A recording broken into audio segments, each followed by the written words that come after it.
दोस्तों, कलेक्टर साहब सादा कपड़ों में खुद ही ऑटो चलाकर कहीं पर जाने लगते हैं। एक पुलिस नाके पर उनके ऑटो को रोक लिया जाता है और पुलिसकर्मी उनके ऑटो के कागजातों को चेक करते हैं। कागज चेक करने के बाद पुलिसकर्मी कलेक्टर साहब से कहते हैं कि आपका 2,000 रुपए का चालान होगा।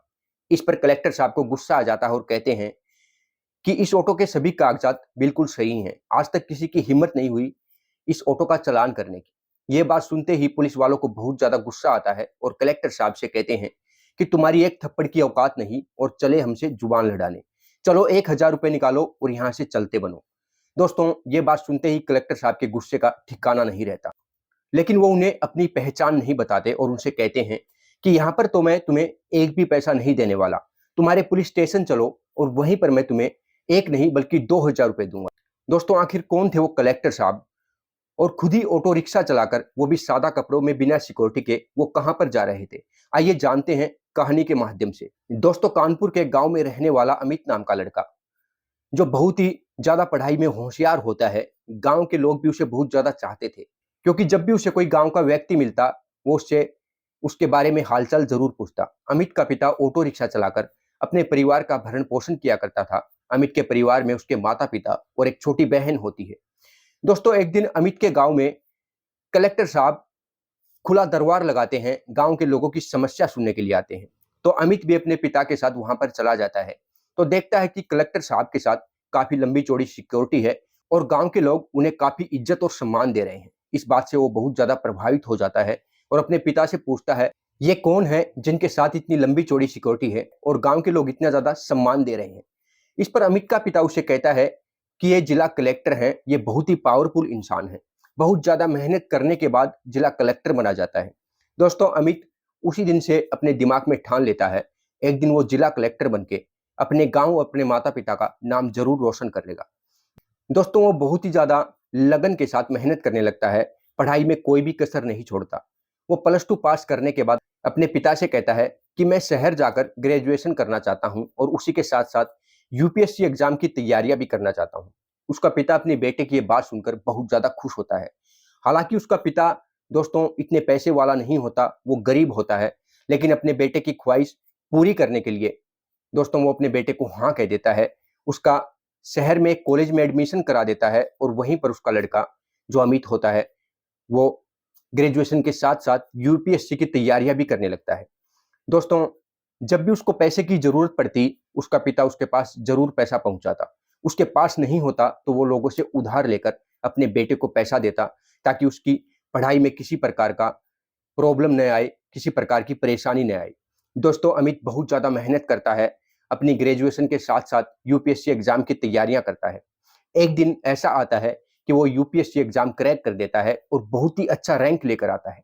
दोस्तों, जब गांव में लोगों को पता चलता है कि अमित ने यूपीएससी एग्जाम क्लियर कर दिया है, तो गांव में खुशी की लहर दौड़ जाती है और गांव के सभी लोग अमित को बधाई देने के लिए उसके घर पर आने लगते हैं। दोस्तों, अमित जल्द ही अपनी आईएएस की ट्रेनिंग पूरी करने के लिए एकेडमी को ज्वाइन कर लेता है। वहां पर उसे कुछ वेतन मिलता था, वो उस पूरे वेतन को अपने पिता के पास भेज देता, क्योंकि वो जानता था उसके पिता ने ऑटो चला करके उसे यहाँ तक पहुँचाया है, एक-एक पैसा इकट्ठा करके उसे यहाँ पहुँचाया है। दोस्तों, वो अपने पास कुछ भी नहीं रखता, क्योंकि एकेडमी में ही उसे खाना फ्री में मिल जाता था, तो उसे पैसे की खास ज़रूरत भी नहीं थी। वो सारा पैसा अपने पिता के पास भेज देता।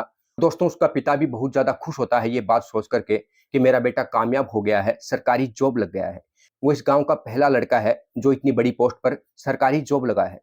दोस्तों, अमित जल्दी ही अपनी ट्रेनिंग पूरी कर लेता है और उसकी एक जगह पर पोस्टिंग हो जाती है।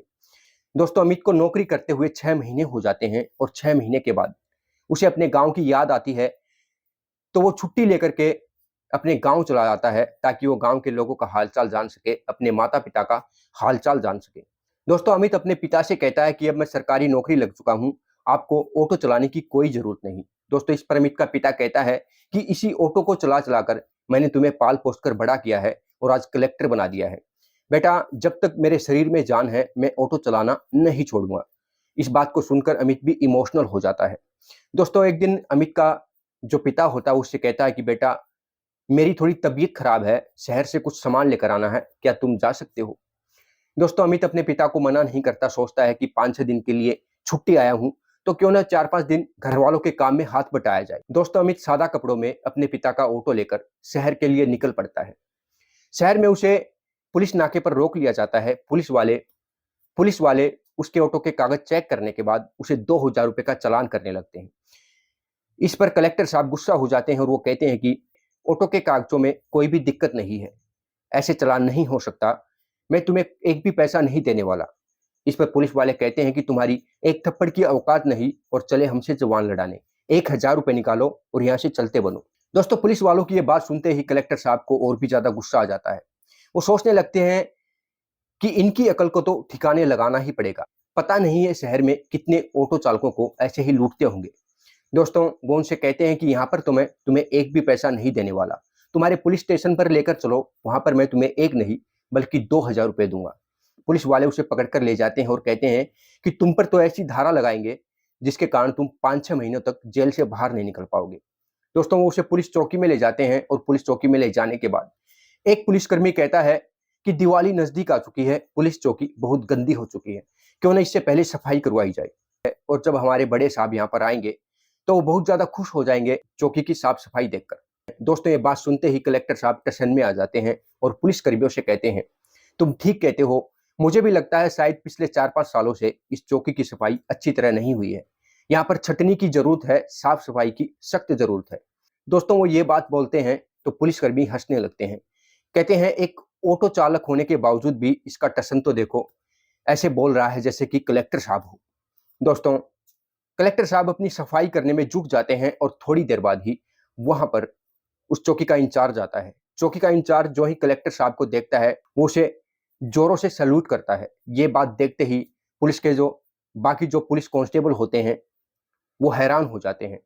वो चौकी इंचार्ज से पूछते हैं कि साहब, आप इस ऑटो ड्राइवर को सैल्यूट क्यों कर रहे हो? तो चौकी इंचार्ज बताते हैं कि ये ऑटो ड्राइवर नहीं बल्कि ये कलेक्टर साहब हैं, पिछले 2 साल मैं इन्हीं के पास ड्यूटी पर था। दोस्तों, ये बात सुनते ही जो पुलिसकर्मी होते हैं उनके पैरों तले जमीन खिसक जाती है। वे कलेक्टर साहब के पैरों में पड़कर भीख मांगने लगते हैं, कहते हैं कि साहब, हमसे बहुत ज्यादा गलती हो गई, हमें नहीं पता था कि एक कलेक्टर साहब भी ऑटो ड्राइवर हो सकते हैं, ऑटो चलाकर आ सकते हैं। दोस्तों, इस पर कलेक्टर साहब उनसे कहते हैं कि ये तो एक कलेक्टर था जो ऑटो चला रहा था, जिसके बारे में तुम्हें पता चल गया और अब तुम माफी मांगने लगे, लेकिन एक आम इंसान जो ऑटो चलाता है, पता नहीं कितने लोगों को तुमने लूटा होगा और कितने लोगों के पेट पर लात मारी होगी। दोस्तों, इस पर कलेक्टर साहब उन पुलिस वालों से कहते हैं कि मैं भी एक ऑटो ड्राइवर का बेटा हूं, मैं जानता हूं कि एक गरीब इंसान कितनी मुश्किलों का सामना करने के बाद अपने परिवार का भरण पोषण करता है, और कानून को तुम लोग कानून पर धब्बा लगाते हो, उसे गंदा करते हो। तुम 2 लोगों के कारण लोग पूरे कानून पर उंगलियां उठाते हैं। दोस्तों, कलेक्टर साहब यहाँ तक नहीं मानते, उन पुलिस वालों के खिलाफ उचित कार्रवाई करते हैं, उन्हें सस्पेंड करवा देते हैं और उन्हें टाइम दिया जाता है अपनी सफाई में दस्तावेज पेश करने के लिए। दोस्तों, कलेक्टर साहब अपने माता पिता का सामान लेकर घर पर आ जाते हैं, सारा कहानी अपने माता पिता को बताते हैं, तो उनके पिता का सीना चौड़ा हो जाता है कि मेरे अपने बेटे की बात सुन करके। वो कहने लगता है कि बेटा, हमारे गांव में आज तक कोई सरकारी नौकरी नहीं लगा और तुम पहले वो लड़के हो जो सरकारी नौकरी लगे, वो भी कलेक्टर के पोस्ट पर। दोस्तों, आपको एक कहानी कैसी लगी प्लीज कमेंट करके जरूर बताना। एक बार फिर मिलेंगे एक ऐसी ही मोटिवेशनल प्रेरणादायक कहानी के साथ। तब तक के लिए नमस्कार दोस्तों।